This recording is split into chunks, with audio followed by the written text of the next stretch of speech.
Le ministère des Infrastructures et des Transports du Bénin a décidé de nouveaux prix applicables au poste de péage à compter du 1er juillet 2018. Ces nouveaux tarifs qui sont entrés en vigueur depuis ce dimanche 1er juillet interviennent 10 ans après l'application des tarifs précédents au poste de péage et de pesage sur l'ensemble du territoire national. Les usagers de la route payent désormais 300 francs CFA par passage. Au niveau du poste de péage d'Ekbeb, 1000 francs CFA par passage à Ouegbo et 400 francs CFA pour les autres postes. Les décisions sont donc prises ainsi par l'autorité et la décision qui est relative donc à la hausse de ces prix suscite de vives réactions. Et pour en parler ce soir, Gabriel Kato Atita, il est le premier secrétaire général de l'Union des conducteurs de taxi interurbains du Bénin, UCETIB. Monsieur Kato Atita, bonjour. Bonjour, monsieur le journaliste. Robin Akromessi, président de l'association La Voix des consommateurs, bonjour. Bonjour, messieurs les journalistes. Saturnin Diassou, bonjour.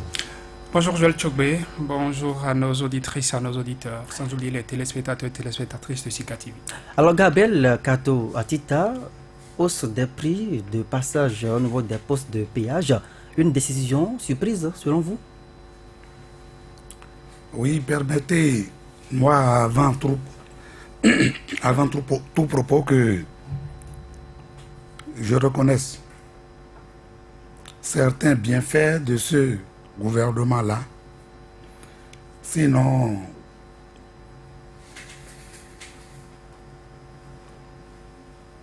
les faits, à l'avènement de ce régime, il faut dire que nous avions tous applaudi. Applaudi parce que c'est d'initiative que le président Patrice Talon a fait le nettoyage des voies. Cela faisait partie d'une de nos anciennes revendications. Et il faut dire que, au sein des conducteurs eux-mêmes, la joie était totale et à son comble, parce que les voies étaient libérées. En dehors de cela, il faut dire que nous avons aussi apprécié les réformes amorcées au CNSR et à la NAT, à savoir l'avènement du passage du permis propre et la visite technique qui a été complètement améliorée pour éviter que des visites techniques frauduleuses se fassent.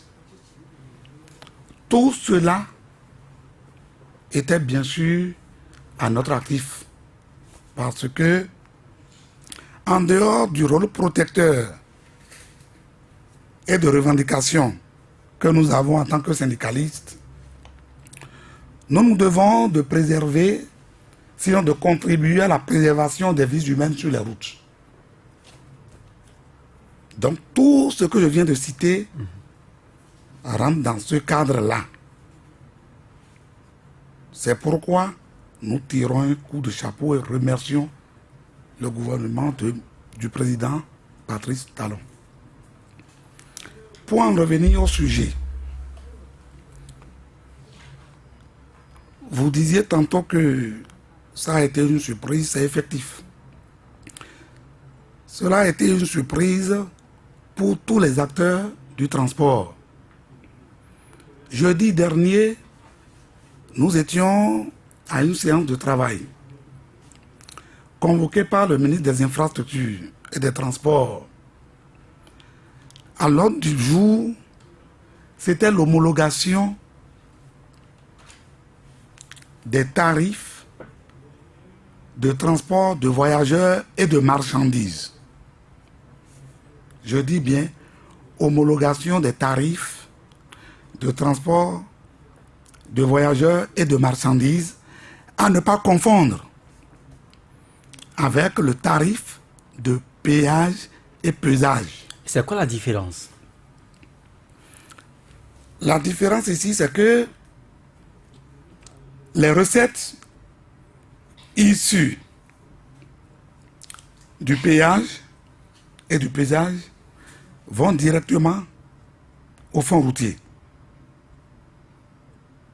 Mais quand nous parlons des tarifs des voyageurs, ces recettes-là, c'est pour les propriétaires des véhicules de transport public de voyageurs ou de marchandises selon les cas. Voilà la nuance. Parce que une certaine confusion a été jetée dans l'opinion publique à la diffusion des débats de la séance du jeudi au ministère. Il y a eu une certaine confusion et les gens ont cru que nous étions allés au ministère pour la hausse, pour le relèvement des tarifs de péage. Nous allons donc tout à l'heure en venir au fond donc, de ce communiqué. Je me tourne à présent vers Robert Akromati. Vous défendez des consommateurs. La même question, est-ce que cette décision prise par l'autorité a été une surprise pour vous? Ben, merci. Je salue tous nos concitoyens consommateurs. Et je dis d'ores que ça a été comme un coup de massue sur notre tête. Un coup de massue parce que nous ne comprenions pas qu'on puisse connaître une hausse des péages jusqu'à 200%. 200% parce que quand vous prenez les anciens tarifs, je prends le cas de Ekpe, c'était à 150, on multiplie par 2 fois 100%, ça fait 200%. C'est parti à 300. Et lorsqu'on va vers les postes de péage comme Pédicport, où c'était 500 francs, ça passe à 1000 francs. Mais nous nous sommes amusés à faire le calcul. Lorsque je quitte Porte-Nouveau, que je vais aller à Grand Popo, eh bien, je paye 300 francs désormais à Ekpe. Je paye 400 francs à Roson. Et je paye 400 francs à Grand Popo. Ça me fait 1100 francs. Si je fais le retour aussi, ça me fait 2200. Vous savez, la prochaine fois que je voudrais aller à la fête de Novicha, eh bien, je serai désolé, je ne pourrai plus y aller dans certaines conditions. Cela va démotiver plus d'un. Or, nous voulons développer le tourisme. Alors, nous nous sommes posé la question de savoir, au-delà des impacts que ça a sur l'individu qui veut voyager, sur les produits qu'on transporte, ce qui va générer de l'inflation, nous nous posons la question de savoir est-ce qu'on a tenu compte vraiment des préoccupations des consommateurs. Et le plus grave. Justement, sur ce point de la question, est-ce que les associations qui défendent donc les consommateurs ont été invitées, associées à la prise de cette décision-là? Et j'y venais, merci de me relancer. Vous savez, nous étions là le dimanche, quand nous avons commencé par être interpellés, coups de fil, messages sur WhatsApp, sur Facebook, pour dire, mais, Monsieur Akromati, avez-vous participé à cette réunion où vous auriez décidé de nous jeter à la misère? J'ai dit, mais je ne comprends rien. J'ai vu le communiqué. J'ai vu un ami, l'association béninoise des consommateurs. J'ai commencé par chercher dans ma tête. Quelle association au Bénin s'appelle l'association béninoise des consommateurs? Vous n'en connaissez pas? Je n'en connais pas. Peut-être qu'il y a eu de nouveaux enregistrements.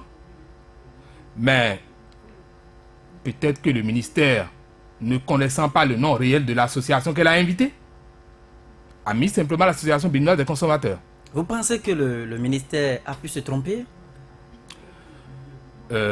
Vous savez, je donne souvent l'exemple aux gens, celui de quelqu'un qui marche ou qui gravit les marches d'un escalier, il faut y aller doucement. Parce que quand vous précipitez les marches d'un escalier, vous avez de fortes chances de dégringoler. Et dans ces conditions, comprenez que si le ministère, au lieu de prendre du temps pour savoir qu'est-ce que nous voulons faire, quelles sont les associations qui peuvent mieux comprendre la question, débattre, faire le compte rendu aux populations. Parce que cette association, si elle avait fait le compte rendu aux populations, si elle avait été vraiment invitée, si elle avait été là. Mais selon le communiqué, elle a été invitée. Elle a pris part aux discussions. Oui, ça c'est le communiqué. Elle pourrait même donner sa caution. Ça, c'est le communiqué. Moi, je n'étais pas là. Donc, je ne peux pas parler au nom ou confirmer ce que je n'ai pas vu ou dont je n'ai pas les preuves. Mais je dis, si le ministère avait pris du temps pour aller vers les associations de consommateurs crédibles, celles qui sont actives, eh bien, il y aurait peut-être eu moins de retours de manivelles qui sont en train de connaître actuellement. Parce que nous, on ne s'y reconnaît pas. Et pourtant, lorsque le régime de Patrice Talon, du président Patrice Talon, a commencé, nous avions déjà saisi le ministère des Infrastructures bien avant l'installation du régime pour faire remarquer les voies qui étaient plissées de Glo à Abomey. Rappelez-vous, ces voies étaient comme des sillons, on s'y retrouvait comme dans un champ. On a vu la même chose de Kpaou, sur la voie de Kpaou, de Godomé à Kpaou. Et donc, c'est nous qui avions fait un dossier en allant prendre des photos de ces voies-là que nous avons envoyées au ministère. Nous avons saisi le directeur général des infrastructures. Quand Jacques Ayadi est venu, nous l'avons relancé pour dire nous avons un dossier chez vous qui n'a pas bougé. Et il m'a demandé, s'il te plaît, veuille nous renvoyer encore le dossier. Et donc, c'est ainsi que nous avons vu. Après, ils ont commencé par corriger ces voies-là. Et subitement, on ne voit plus les associations qui sont actives. Et on sait lesquelles choisir. Bon, là n'est pas le problème qu'on ne soit pas là. Mais tout au moins, qu'on nous informe pour dire on veut prendre telle décision. Et nous, la plus grande surprise, c'est que cette décision a été prise quand? Le 30 juin, me semble-t-il. Le 29. Le 29. Le 29, tant pour moi. Et le premier, cette décision était déjà appliquée à partir de 0 heure. Je ne sais pas combien de temps on a communiqué pour que les gens soient informés. Donc ça a été une véritable surprise pour nous. Saturne Diossou, déjà des questions de vice de forme en matière donc de démarche de conciliation, de discussion, d'échange avec les différents partenaires qui sont susceptibles d'apporter leur point de vue dans cette affaire. Vous pensez qu'il y a eu de l'exclusion ou bien que l'autorité avait raison de s'en tenir à ces personnes-là qui étaient à sa portée de main? A priori, non. Pourquoi a priori? Parce que nous sommes dans un pays où la parole de l'autorité devrait avoir du poids, ne devrait pas être remise en cause.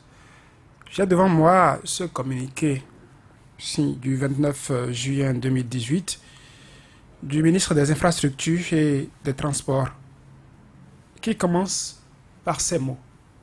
En application des conclusions issues de la séance de concertation qui a eu lieu le jeudi 14 juin 2018 sous la coprésidence des ministres en charge des infrastructures et des finances, entre l'administration et les responsables des organisations syndicales des transporteurs et conducteurs, ainsi que l'Association béninoise des consommateurs. Je voudrais m'en arrêter là.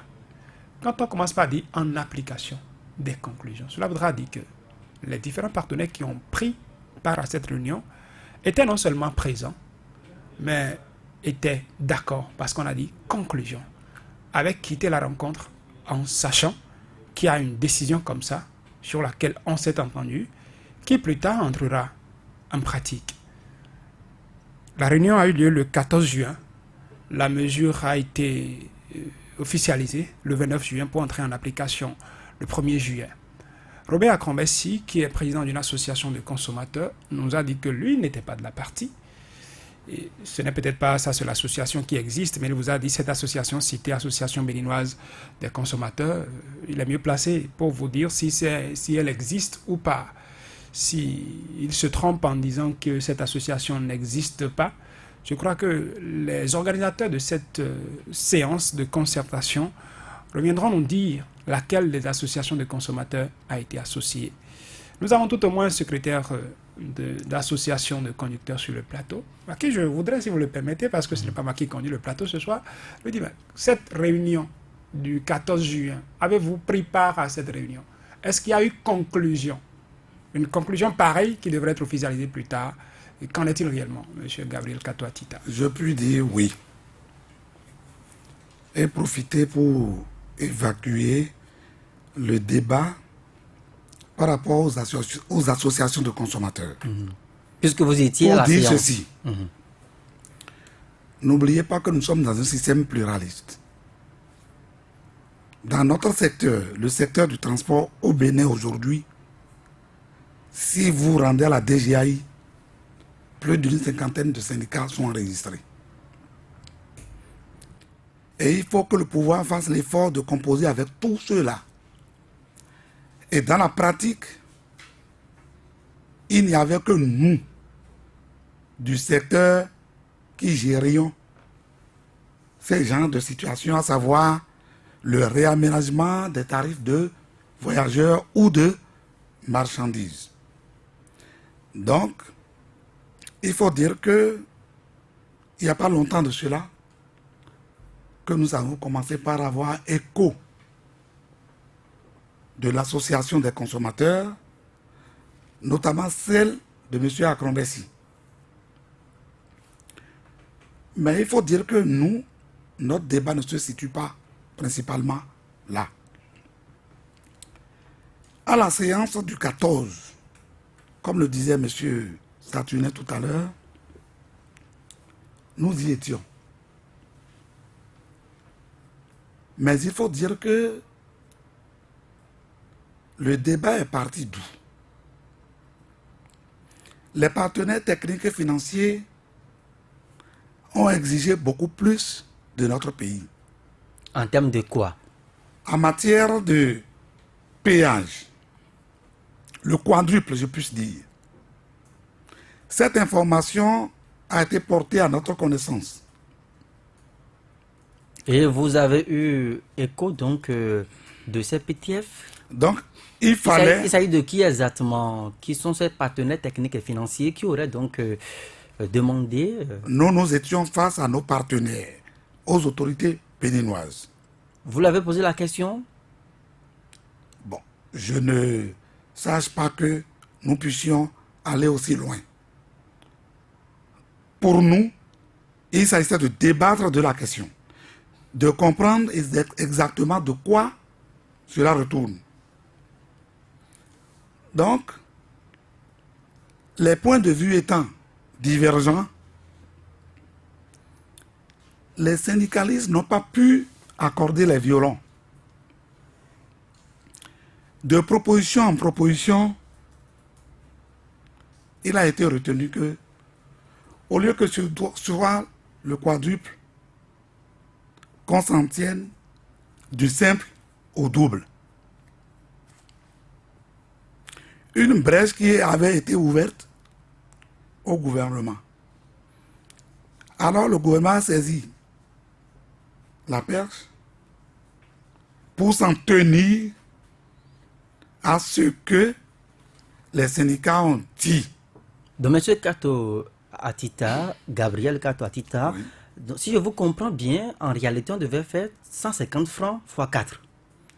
En principe, au départ, c'est la proposition initiale, ça.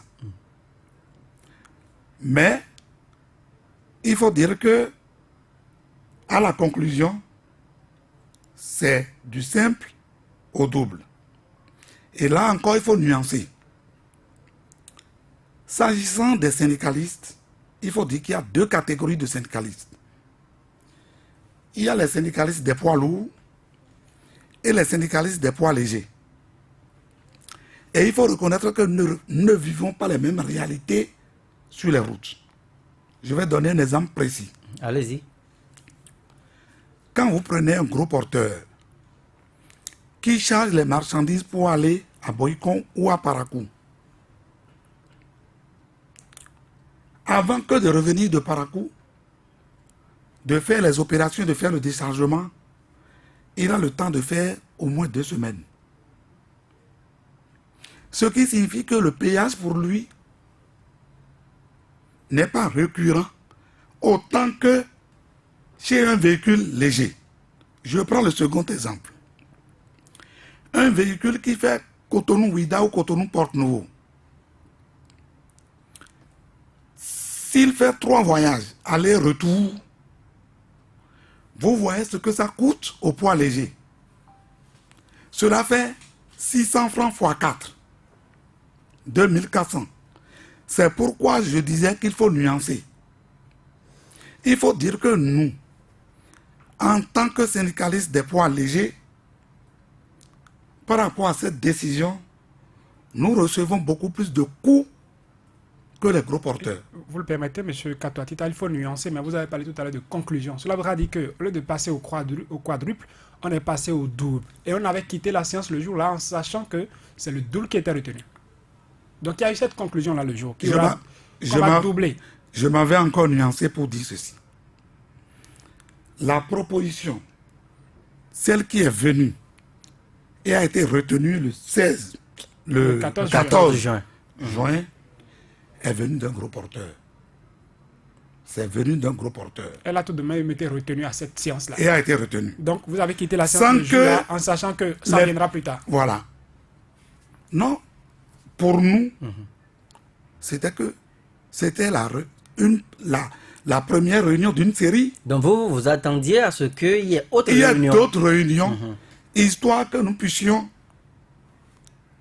rendre compte à la base et faire le feedback aux autorités gouvernementales. Mais est-ce qu'à la séance du 14 juin, est-ce que vous aviez en même temps donné votre caution à la décision? Il faut dire que moi, je n'y étais pas, mais notre représentant y était. Qu'est-ce que lui a fait? Il a émis de réserve. Mais il approuve sous réserve. Et dans le document, vous lirez qu'il n'y avait pas entente à 100%. Mais, La majorité était d'accord. connaissant d'où ils sont partis, quadruple, pour passer du simple au double, il faut dire que ce jeu de chiffres, certainement, a joué. Et d'aucuns se sont dit, mais si de 4, on peut passer à 2, est-ce que ce n'est pas mieux? C'est après avoir pris de recul et en faisant les calculs que nous surtout, qui sommes les syndicalistes du poids léger, avons constaté qu'il y a un hic. Est-ce que vous avez rencontré les conducteurs finalement à la base? Tel que nous l'avons dit tout à l'heure, nous vous disions que nous étions à une réunion le 28. Et nous avons débattu d'une autre question, à savoir tarif de voyageurs. C'était le 28. Le 29, le document sort. Parce que Et pas vous aviez d'application déjà fait- pour le premier. De quelle marge de manœuvre disposions-nous? En temps normal, c'est après le 14 que vous allez rencontrer votre base. Vous n'allez pas entendre que la décision sorte d'abord. C'est entre le 14 et le 28 que vous avez, dès que vous avez quitté la séance, en temps normal, vous devriez rencontrer votre base. Nous Dire que devions nous- réagir par rapport à un acte. L'acte a été pris quand? L'acte a été pris le 29 Mais il y juillet. a quand même eu des résolutions. Si je me fie donc au terme du communiqué, il y a quand même eu des conclusions. Et donc, en temps normal, la démarche syndicale voudrait quand C'est même comme que... les syndicats qui quittent vous vous excusez, Joël, qui quittent l'Infosec, qui disent, bah, il y a ceci, mais laissez-nous aller rencontrer notre base et revenir pour voir. Il semble que nous ne comprenons pas très bien. Je pense, moi, oui. Expliquez-nous alors. Le problème est toujours dans le camp des autorités. Il aurait fallu que on nous prenne catégorie par catégorie, que le débat aurait été plus clair et limpide. Il y a eu une certaine confusion à la réunion du 14 juin. Il y a eu mélange. Les gros porteurs, certainement, se sont retrouvés par rapport du passage du simple au double. Et cela les arrangeait. Et nous ont entraînés dans ce mouvement, ce qui a fait que cette conclusion-là a passé. Et ce qui nous reste à faire aujourd'hui, c'est de relancer le débat. Nous sommes réunis dans la matinée d'aujourd'hui. Nous avons écouté notre représentant de fond en comble et nous avons compris que quelque part, nous sommes laissés entraîner dans le mouvement des gros porteurs, que peut-être le passage du simple au double n'embête pas autant que les poids légers que nous sommes. Est-ce que vous n'êtes pas victime d'une certaine légèreté dans l'action syndicale, une réunion du 14 juin, vous n'avez pas fait pour autant le travail de vulgarisation de l'information. Le 29, l'autorité prend l'acte. Qu'est-ce que vous avez fait concrètement à ce niveau? Ne sommes pas notre première expérience. Que ce soit du temps de Soglo, de Kérékou, nous avions toujours siégé avec les autorités gouvernementales. Et nous étions habitués à des séries de réunions avant que la conclusion finale ne soit tirée. C'est pourquoi je disais que il y a eu l'effet de surprise Monsieur Gabriel par rapport à la prise de l'arrêté. Dites-nous, est-ce que à la séance du 14 juin, Oui. est-ce que l'autorité vous a dit clairement que c'est une première rencontre qu'elle organisait? Ah oui. Il a été dit même qu'un comité serait mis sur pied, histoire que nous puissions continuer les échanges. Alors, Monsieur Robin Akromessi, qu'est-ce que vous, finalement, vous pensez de la gestion de l'information entre le 14 juin et le 29 juin où la décision a été prise? D'abord, je m'en voudrais de ne pas constater que si ça s'est passé vraiment comme ça veut dire que le chef de l'État semble avoir raison par rapport au désert de compétences. Parce qu'on ne peut pas gérer une situation comme ça, de cette façon. Et donc, tous ceux qui ont été complices, c'est désert de compétences. Vous savez, des PTF, et ça, je veux en avoir la preuve d'abord, des partenaires techniques et financiers, venir demander à un peuple, comme le peuple béninois, pays pauvre très endetté, avec la situation de misère que nous connaissons, de passer au quadruple des péages. Je me pose la question de savoir, est-ce que si un étranger vous demande d'amener un serpent venimeux, un cobra dans votre maison, sous prétexte qu'il va chasser les rats, alors que vous avez des enfants, vous accepterez de le faire? C'est-à-dire qu'il doit avoir un minimum de logique, de cohérence qui doit conduire tout ce que nous faisons pour l'administration publique. Mais vous savez qu'on doit mobiliser les ressources. Je ne suis pas contre.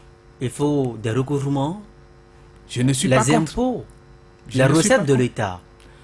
Mais vous savez, lorsque vous mangez une pomme, lorsque vous buvez de l'eau, lorsque vous allez même faire pipi, vous payez la TVA. Ça, c'est des taxes que vous payez. Lorsque on instaure la TVM, la taxe sur les véhicules mobiles, vous payez des taxes. Quand vous suivez l'ORTB et les chaînes nationales, la chaîne nationale, vous payez des taxes. Quand je paye du carburant en station, je paye des taxes. Ce n'est pas suffisant, apparemment. D'accord, que ce ne soit pas suffisant. Mais aucune logique ne peut nous conduire de multiplier par 4 une taxe. Et tenez-vous tranquille, les PTF qui auraient demandé ça ne peuvent même pas oser demander qu'on fasse le double chez eux. Vous pensez? Mais ils ont tenté en France. Vous savez ce que les populations ont fait? Mais les gens se sont entendus, ils sont rentrés dans la rue, ils ont bloqué la rue, ils ont laissé les véhicules, ils sont partis. Mais le gouvernement a immédiatement repris sa décision. Mais peut-être qu'ici, il ne s'agit Oui, pas on des s'est dit PTF peut-être qu'au français. Bénin, ça n'arrivera jamais. On s'est dit peut-être qu'au Bénin, ça n'arrivera jamais. On a augmenté le prix du pain au Sénégal de 5 francs. Mais ça a été des échauffourées. Et on se dit toujours au Bénin, ça n'arrivera jamais. Vous savez, lorsque les PTF en question, si vraiment des PTF ont dit ça, je me pose la question de savoir pourquoi est-ce qu'on s'intéresse aux ODD au Bénin. Si c'est ça, rangeons les objectifs du développement durable. On dit pauvreté zéro, faim zéro, bonne santé et bien-être. Mais quand est-ce que vous aurez ça? Lorsque vous pressez un peuple à payer des taxes, vous créez chaque fois des taxes et on n'en a pas fini. il faudrait aller consulter la loi de finances 2018. Lorsque à chaque fois, c'est des situations qui pratiquement assurent la prévarication du panier de la ménagère, c'est les ODD que nous voulons atteindre. Moi, je ne suis pas sûr que des PTF aient proposé ça. Mais je voudrais les rencontrer. D'ailleurs, nous allons saisir tous les PTF pour dire que nous venons d'apprendre de la bouche de M. Kato Atita, responsable syndical, que c'est eux les PTF qui auraient demandé au gouvernement de multiplier par 4. Et nous allons saisir les Nations Unies pour demander si c'est possible dans un pays de faire ça. Un pays comme le Bénin. Un minimum de logique doit nous conduire. Et maintenant, ces responsables syndicaux, je suppose que l'association de consommateurs, ça a été peut-être du copinage. Mais après tout, ils savent que ça va impacter leur business. Et je ne conçois pas que du 14 au 28, il n'ait pris aucune décision, qu'il n'ait même pas donné une communication, un communiqué. Parce que rien ne leur garantit de pouvoir toucher tous les syndiqués en même temps. Donc, passer un communiqué pour dire telle réflexion a commencé, ça nous aurait au moins donné la puce à l'oreille.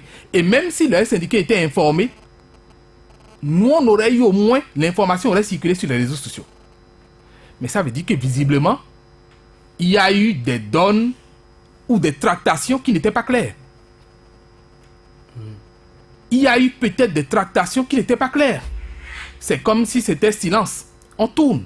Vous soupçonnez une certaine connivence entre les corps Je syndicaux ne sais et pas le s'il y a eu gouvernement? connivence, mais je me pose beaucoup de questions.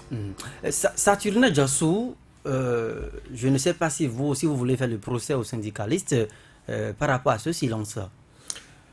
C'était pour avoir plus de précision, parce que je disais tout à l'heure, quand vous m'aviez accordé la parole, qu'une parole d'autorité devrait valoir du poids.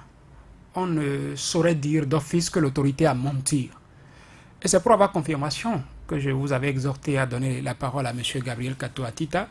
Et de ses explications, une chose est claire, si l'autorité dit, en application des conclusions, avec les explications que j'ai eues tout à l'heure, c'est qu'elle n'a pas menti. Et que je trouve plutôt coupable les responsables syndicaux qui ont quitté une telle séance avec des informations aussi sensibles et qui n'ont pas communiqué autour du 14 juin jusqu'au 29 juin et ont été surpris par une décision comme ça qui est prise. Lorsque l'autorité a votre accord, c'est qu'elle a votre accord. Quand il y a un consensus, M. Kato Atita disait que ce n'était pas du 100%, mais les gens s'étaient quand même levés de là en se disant, ben, si au lieu d'avoir x4 multiplié par 4, l'augmentation au quadruple, on en a au double, on s'en contente, c'est comme on dit. C'est le moindre mal. C'est le moindre mal, on s'en contente. Et il disait tout à l'heure qu'ils ont compris par la chute qu'ils ont été emballés par les conducteurs de gros porteurs. N'oubliez pas que quand la décision a été sortie, il y a les conducteurs de gros porteurs qui ont manifesté du côté de Dio, je pense bien, sauf erreur de ma part. Cela voudra dire qu'ils ne sont pas d'une certaine manière d'accord avec eux aussi, ils ont été surpris par la chose. Et n'oublions pas que ce n'est pas que les conducteurs de gros porteurs, ni les transporteurs eux-mêmes, eux seuls qui sont concernés. Il y a des particuliers qui ont le véhicule. Vous pensez à qui? Il y a des particuliers, je parle des particuliers. Des consommateurs. Romain Acrombessi parlait tout à l'heure de ceux qui font la voie, qui pourraient faire la voie Porto Novo Grand Popo, qui peuvent se retrouver dedans, qui ont un salaire qui n'a pas augmenté. On a fait le point quelque part et puis les gens peuvent se retrouver à dépenser 60 000 environ pour frais de péage par mois. Alors que vous avez parlé d'un SMIC qui est 40 000 francs. Où est-ce qu'ils vont trouver ça pour payer par mois? Sans oublier les augmentations qu'il y a eu, l'essence à la pompe et tout ce qui accompagne ça. Donc je pense que l'autorité n'a pas menti. Mais un bon citoyen, il faut contribuer au trésor public. J'en parlais avec quelqu'un tout à l'heure et je voudrais peut-être adresser également une autre question à M. Kato Atita. Lorsque des infrastructures routières sont réalisées, est-ce que c'est à la longue, vous avez parlé du cas du poste de Ekmer, est-ce 10 ans après qu'il faut assister à une augmentation des frais de péage, ou est-ce au moment où le péage a été installé, pendant que les infrastructures sont encore en état qu'il faut augmenter, ou est-ce que c'est pendant que les infrastructures ont vieilli qu'il faut augmenter? Qu'est-ce qui justifie cette augmentation? Permettez que je remonte un peu. Allez-y, expliquez-nous comment se passe... Par rapport au PTF, ce n'est pas du nouveau avec l'actuel régime. je voudrais être sincère avec moi-même. Ça, c'est toujours passé comme ça. Parce que j'ai été administrateur au fonds routier. Les PTF contribuent pour beaucoup pour les réalisations et l'entretien des routes chez nous. Je vous le dis en sachant. Donc, qu'ils s'immiscent ou bien demandent à ce que le péage soit dosé, soit quadruplé, c'est une proposition. Ce n'est pas une imposition. Pourquoi, à la séance, ce n'est pas leur exigence qui a été arrêtée. Et on est venu du simple au double. C'est pour dire qu'on pouvait faire mieux. Donc moi, par rapport à ce pan, je ne vois pas ce gouvernement là en Afrique qui puisse réaliser des infrastructures routières sur le budget propre. Je défie M. Akombesi de me donner l'exemple. Et parlant de la France, comparaison n'est pas raison. Ne pouvons pas comparer la France au Bénin. Il y a des situations Et vous pensez que nous vivons et qui se traduisent en réalité. Vous savez, l'entretien des routes, c'est l'entretien courant. Je ne défends pas le gouvernement. Et nous sommes habitués à ne pas respecter les normes. Quand M. Akombesi fait allusion à la France, nous n'avons pas les mêmes civilisations. Nous n'avons pas le même civisme ne nous caractérise pas. Vous croyez que ce que nous déplorons ici comme chargement hors gabarit, il y a la pratique là-bas? Il y a une certaine autodiscipline là-bas. C'est pour dire que, loin de me mettre dans la peau du gouvernement, je dis, dans la pratique, les PTF interviennent depuis des lustres pour la construction des infrastructures au Bénin. Alors, dites-nous, est-ce que par le passé, des PTF ont eu à faire des propositions de cette nature-là, d'augmentation des frais de péage et de pesage? Quand j'étais au fonds routier, des propositions ont été faites. Et ont été suivies à la lettre? Pas totalement à 100%. Dites-moi, monsieur Joël, quand vous mettez l'argent pour acheter ce micro, et à chaque fois il faut renouveler, ce n'est pas de votre droit d'avoir un regard là. Moi, je ne voudrais pas que on déplace le débat au PTF. Nous, notre problème ici, c'est que le passage du simple au double est douloureux. Mais vous l'acceptez. Notre vœu le plus ardent est de relancer le débat avec le gouvernement, d'échanger avec le ministre, si possible d'aller voir le président de la République et de lui faire part des réalités concrètes du terrain, de ce que le transporteur béninois vit, de ce que aujourd'hui les charges sont énormes et de ce que les exigences s'accumulent et nous étouffent, à savoir les prises de décision qui nous étouffent, comme je le disais. En même temps, quand on parle du remplacement des permis de conduire, en même temps, on parle de la vignette, taxe sur vélo, sur véhicule à moteur. Véhicule à moteur. Vous voyez, il n'y a pas longtemps de cela, à la visite technique, il y a eu d'augmentation. Notre problème aujourd'hui, c'est de faire un plaidoyer envers le gouvernement, qu'il puisse comprendre que nous nous sentons mal dans notre peau et que la réalité est tout autre. Vous savez, les gouvernants sont au perché et ne maîtrisent pas toujours les réalités du terrain. Quand on nous parle d'une multitude d'obligations au cours d'une année, nous trouvons que la base que ce soit la base, que ce soit nous-mêmes, ce ne serait pas facilement digérable. Et il était bon que nous relancions le débat, histoire de nous expliquer, parce que nous ne sommes pas sûrs qu'au cours des échanges du 14, nos représentants étaient allés dans le fond du débat. Mais pour l'instant, vous subissez.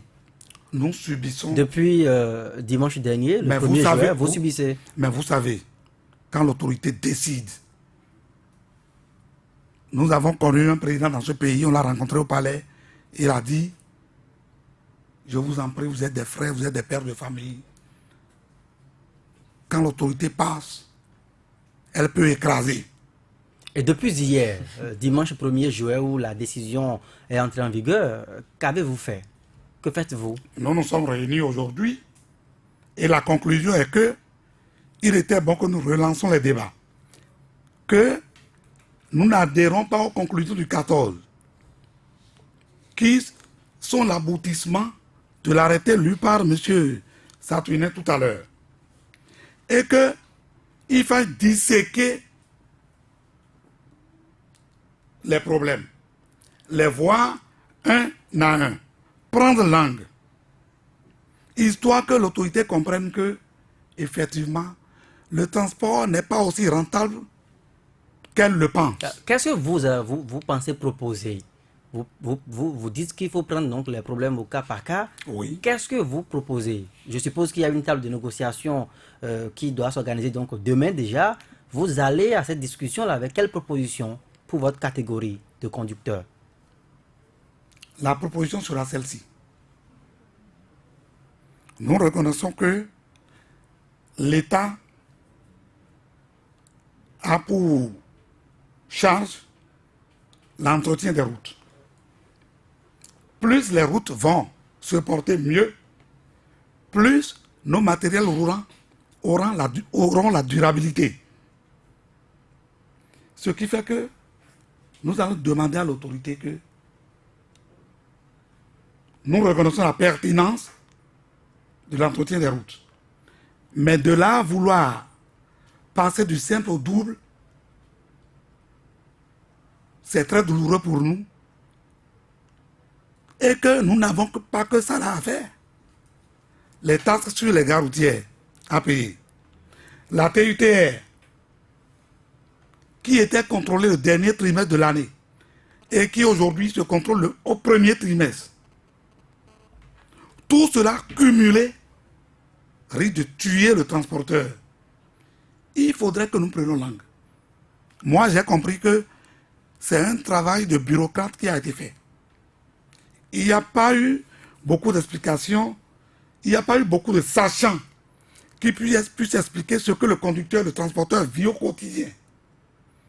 Combien de recettes une voiture légère fait au quotidien? C'est 5 000. Et quand les Akawé se plaisent à le dire, en un mois j'ai 150 000 francs, c'est faux. C'est ne pas tenir compte de certaines données. Quand votre véhicule tombe en infraction un vendredi et va en fourrière, c'est si vous avez chance que vous le récupérez le lundi ou le mardi. Ce qui signifie que les calculs sont déjà faux. Il y a déjà des ratés. Quand vous subissez un petit choc, qu'on vous arrache les pièces pour le constat, le PV doit nécessairement parvenir au procureur. La restitution du véhicule se fait sur ordre du procureur de la République. C'est ces données-là, peut-être, qui sont méconnues par nos autorités, que nous devons expliquer en long et en large. Qu'elles comprennent que le transport n'est pas aussi rentable qu'elles le pensent. Il est nécessaire que nous nous rasseyions et que nous disséquions le problème et que nous prenions langue en tant que frères et pères de la nation, histoire que notre président nous comprenne. Voilà notre nouvelle démarche. Donc nous allons mettre fin à cette émission ici et maintenant. Voilà, un tour de table, rapidement. Monsieur Gabriel Katwatita. Oui, moi je voudrais inviter les conducteurs, les acteurs du transport à la patience. histoire de nous donner le temps de reprendre langue avec les autorités de notre pays. Ce n'est que dans le dialogue que les problèmes se résolvent et non dans la violence. Aucune atteinte aux infrastructures, du calme sur les gares routières, aucune ébullition. Je le dis pour ne pas irriter l'autorité avec laquelle nous sommes appelés à dialoguer, à échanger. Je vous remercie. Monsieur Robin Akromassi, votre mot de la fin?